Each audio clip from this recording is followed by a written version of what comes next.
Welcome to footballgameplan.com, where football makes sense. I'm Emery Hunt, the czar of the playbook. Bring you our NFL Week 1 preview between the Minnesota Vikings and the Detroit Lions. Now let's take a look at some keys to victory for both teams, starting with the Lions. The Lions are a matchup nightmare for opposing defenses. When you look at what they bring to the table with Calvin Johnson, Reggie Bush now in the backfield, and they have two excellent tight ends in Tony Scheffler as well as Brandon Pettigrew. Now, the pass protection will be the main focus this year, especially at left tackle with Riley Reef going against Jared Allen in his first game. And defensively, they have two studs at the defensive tackle spot with Nick Fairley and Ndamukong Suh. And the secondary, in my opinion, is vastly improved. They bring in Glover Quinn at safety, and a healthy Louis Delmas is always a plus. They have two young players at corner, and Darius Slay, who's a rookie, and Bill Bentley, who's improving in his second season. Middle linebacker Stephen Tulloch is one of the more underrated linebackers in the game. The biggest question I have about the Lions this year is at the defensive end position. Can incoming players like Jason Jones and also Ziggy Ansah, a rookie, can they get pressure off the edge? And they're also going to have to play contained versus Ponder as well as Adrian Peterson. You can't allow Peterson to bounce that thing outside, otherwise it could be a long day. The Vikings have the necessary pieces in place to be successful this season. They have a strong running game, very good offensive line, and a solid defense. But the question is, can Christian Ponder loosen up that box with the passing game? There's good weapons at tight end as well as wide receiver with Greg Jennings and the rookie Cordero Patterson. Defensively, I'm a big fan of their personnel. They're strong at every level with Jared Allen at defensive end, Chad Greenway at linebacker, and Harrison Smith at safety, along with rookie Xavier Rhodes, the outstanding cornerback out of Florida State. This game, the health at the defensive tackle spot is a concern. We don't know if Kevin Williams is going to be out there healthy 100%. We also don't know if this year's first-round pick Sharif Floyd will be out there. So there are some concerns entering Week 1 for the Minnesota Vikings. The one thing that's not a concern, though, is the fact that they have Adrian Peterson, the best back in the game. They're going to lean on him a lot in this matchup. Now let's go inside the lab to take a look at some X's and O's for both teams in this matchup. The Detroit Lions can get creative in their pressure packages by zone blitzing Christian Ponder, who's still a young quarterback and is prone to making mistakes by predetermining where he's going with the football. Now here's what they can do. We're going to call this field, smash, rain, cover 3. Pre-snap look is going to be a cover 2 look, but is really a cover 3. And the field means that the strong side backer is lining up to the field side. The smash means that the strong side backer and the Mike backer are both involved in this blitz. And the rain portion of this call means that the rover or the strong safety or the weaker safety is responsible for the deep third. So we have cover 3. They're dropping back into their zone coverage. And remember, he's going back into that deep third, but that pre-snap cover 2 look. And here's how we're going to apply pressure.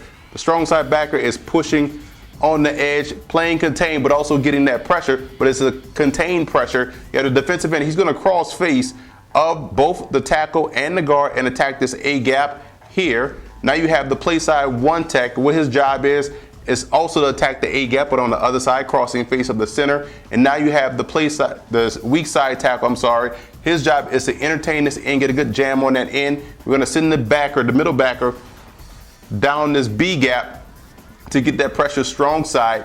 We're going to have this backer dropping back in his coverage responsibility. And now what you're going to see is the end push and drop back into a flat responsibility. You saw the Giants run this in the preseason versus Geno Smith and the Jets, and this was Justin Tuck, and it resulted in an interception. So this could be a creative play to get Ziggy Ansah or whomever's going to be out there on that defensive end in a zone blitz type situation. Now you have this safety responsible for the flats as well. So that's how they can confuse Ponder and thinking that he sees cover 2 and maybe trying to hit this tight end down the seam or try to hit it back in the flat. And it could result into a big play or an interception. So that's how the Detroit Lions can get creative in their pressure packages by applying zone blitz principles versus Christian Ponder.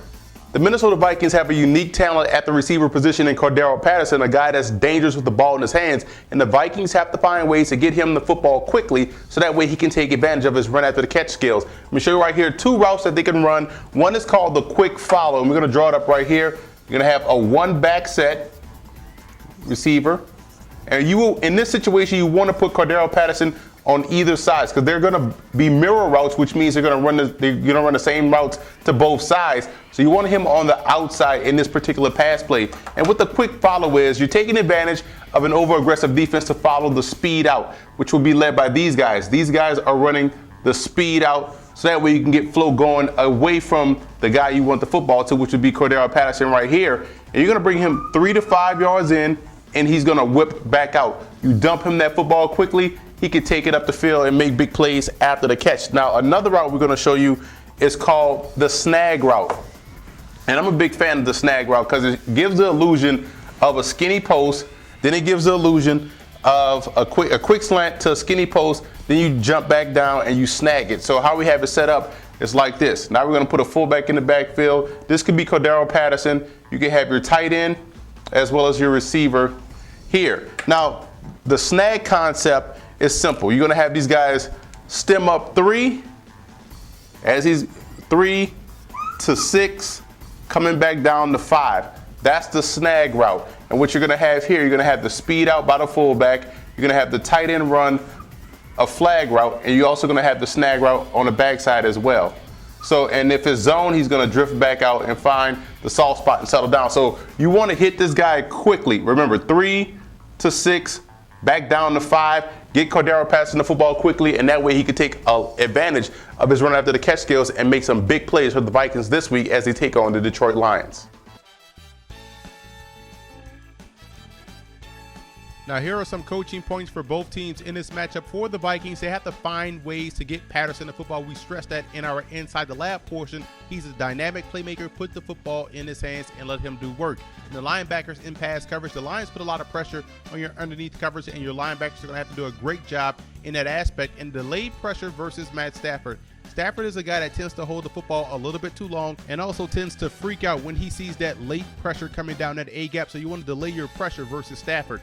Now, for the Detroit Lions in this ballgame, I look at Nick Fairley and Ndamukong Suh versus the running game. You want to get that penetration on the inside. That will force Adrian Peterson to belly back just a little bit more, and now your linebackers can step up and make a play at or in the backfield. Now, you also look at Reggie Bush on those inside zone plays. Don't force the issue with trying to get Reggie Bush to the outside. Allow him to run from traditional running plays at inside zone with the cutback on the backside would be deadly versus the Vikings. And you want to communicate in the secondary. I saw a lot of miscommunications in the preseason. If they can communicate effectively versus the Vikings passing attack, they can have an excellent chance to win this ball game.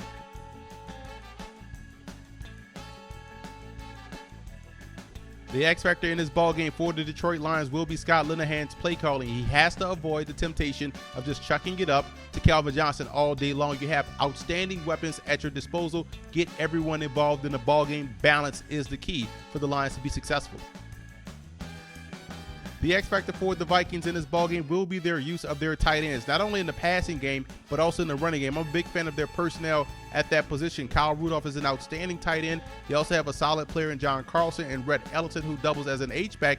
Find a way to get all 3 guys involved in a game plan this week versus Detroit.